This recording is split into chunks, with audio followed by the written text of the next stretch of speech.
Okurugerar manager wa mizabwa Western Region Engineer Collins ayebaza mukama amiza aganigaza ko banagakorera hamani gizoba kandi nigaza kumaraho miliyoni 322 omusente za Uganda. Tukashanga ngo ecyaro cya Kahoma omuruba ya sub county kikaba kino bwetago so twija twatimba ha buhoro twa designinga kandi twamaze ku designinga twashanga ngo amizago nigaza kuba ganywebwa y'abantu bakunuya twagateka hamwanya gumwe tukateka utapu sinyako bakaga katari minje munonga kugira ngo amizi macho mu ruba ya Mbarara yo nakutwarza hamwe na Kashari tuzami tugateka bagatayire hi byanso kuzumu tugateka yi bagatayire hi abebembeze bashaba batura okwata jamizaga okureba ngo tigashishwa omuringo gona nabwo icyo mwareba mbaba bagira batira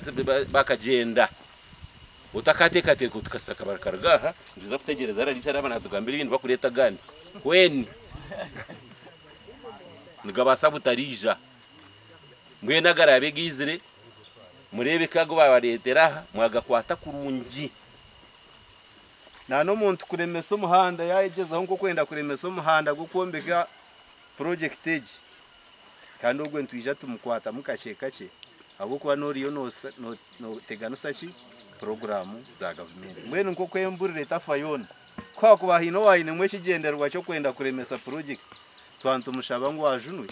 nko kwe kanusana n'abanyakaturi kibagogira ngo umushana bwo mwakire ticyaburyomwe ticyaburigombura ngo kibashaba nibakibaretera ombwire konkitwe twino mugisha kureba ngo ekitukushaba nibagera ki nibakituretera owakwasibwa contracteji okurwo mu Nexus Green Solar ahabwe Bruno yaraganisa okukora umurumo murunjo kwera abatura okutandika okoresa mizaga omubwire bwa meza 3 gonka. It will have small houses, a guard house and a pump house, and it will be fenced off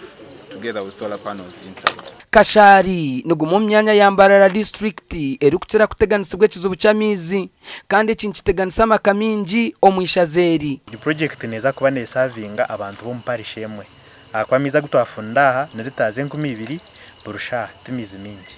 Abwa TV West and Evans Taremwa Kashari Mbarara.